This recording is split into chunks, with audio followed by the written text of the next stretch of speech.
Il y a 46 ans, presque jour pour jour, le 26 novembre 1974, Simone Veil, alors ministre de la Santé, présente devant les députés son projet de loi sur l'interruption volontaire de grossesse. Quelques mois plus tard, cette femme d'exception a eu le courage de proposer une loi qui va non seulement permettre à toutes les femmes d'avoir le choix, mais aussi de sauver la vie de celles qui se retrouvent dans une situation de détresse. Le 17 janvier 1975, la loi Veil, légalisant l'interruption volontaire de grossesse, est promulguée. Jusque-là, avorter pour une raison non médicale était un délit passible de prison. Je vous propose ce matin de revenir sur l'histoire d'un combat qui fut âpre et même violent jusqu'à l'adoption de cette loi. La bataille pour le droit à l'avortement commence bien avant l'arrivée de Simone Veil au gouvernement.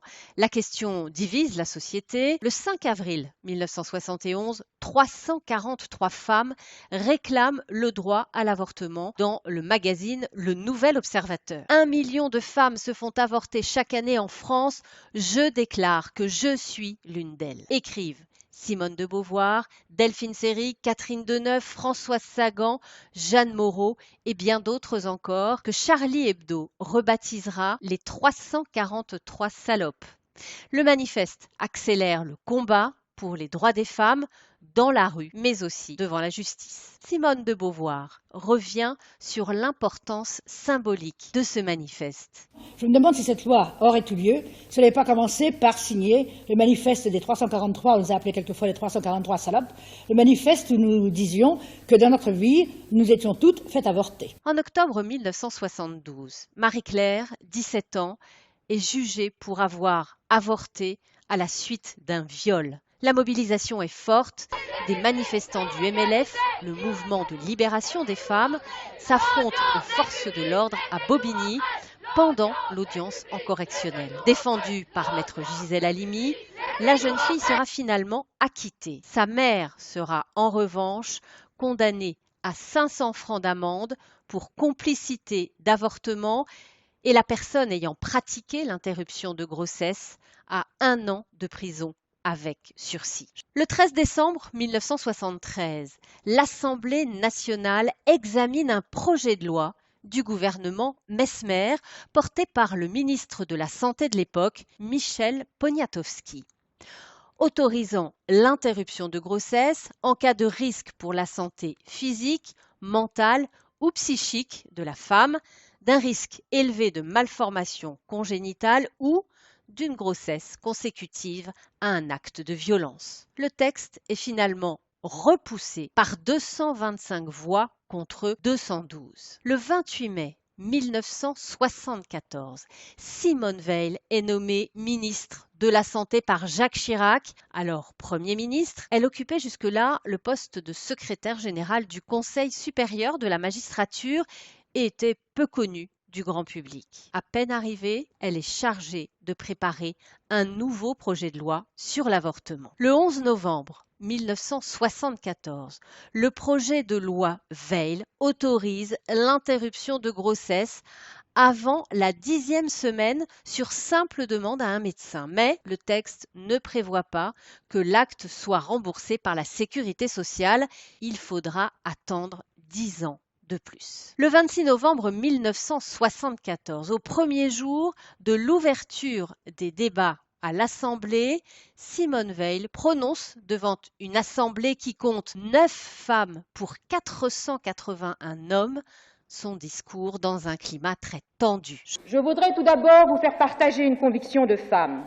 Je m'excuse de le faire devant cette assemblée presque exclusivement composée d'hommes. Aucune femme ne recourt de gaieté de cœur à l'avortement. Parmi les 64 orateurs qui prennent la parole pendant les 25 heures de débat, les oppositions les plus virulentes viennent de la droite, alors au pouvoir. La gauche approuve le principe du projet, mais plusieurs députés discuteront âprement ses modalités. Michel Debré parle d'une monstrueuse erreur historique. Un député interrompt son discours pour faire entendre une petite machine qui fait un léger bruit. Ce serait le battement du cœur d'un fœtus. Jean Foyer, ancien garde des Sceaux du général de Gaulle, lance, je cite, « Le temps n'est pas loin où nous connaîtrons en France ces avortoirs, ces abattoirs, où s'entassent des cadavres de petits hommes. » Et le pire reste à venir. La rescapée d'Auschwitz, Simone Veil, doit écouter le député Jean-Marie Daillet parler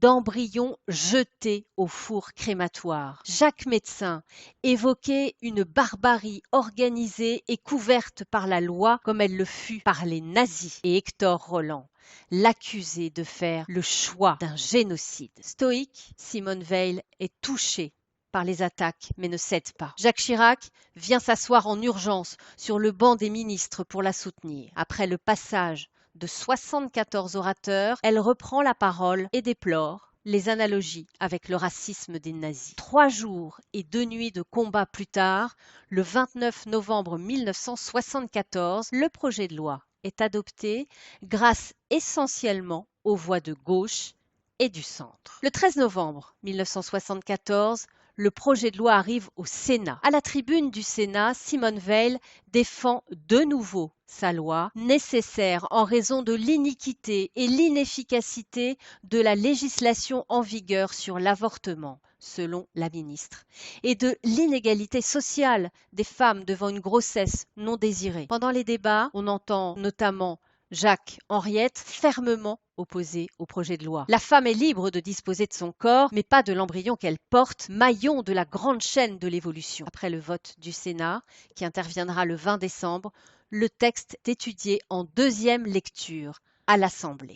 Le 17 janvier 1975, Simone Veil parvient à faire voter son texte de loi relatif à l'avortement, malgré les insultes et les attaques antisémites et violentes auquel elle doit faire face. C'est une loi provisoire pour 5 ans. Il en faudra une deuxième, adoptée le 31 décembre 1979, pour que l'avortement soit définitivement légalisé. Il faudra aussi la mobilisation de femmes pour que la loi Veil soit vraiment appliquée. En effet, pendant plusieurs années, de nombreux médecins invoquent la clause de conscience pour refuser de pratiquer l'IVG. En 1983, une loi autorise enfin son remboursement par la sécurité sociale.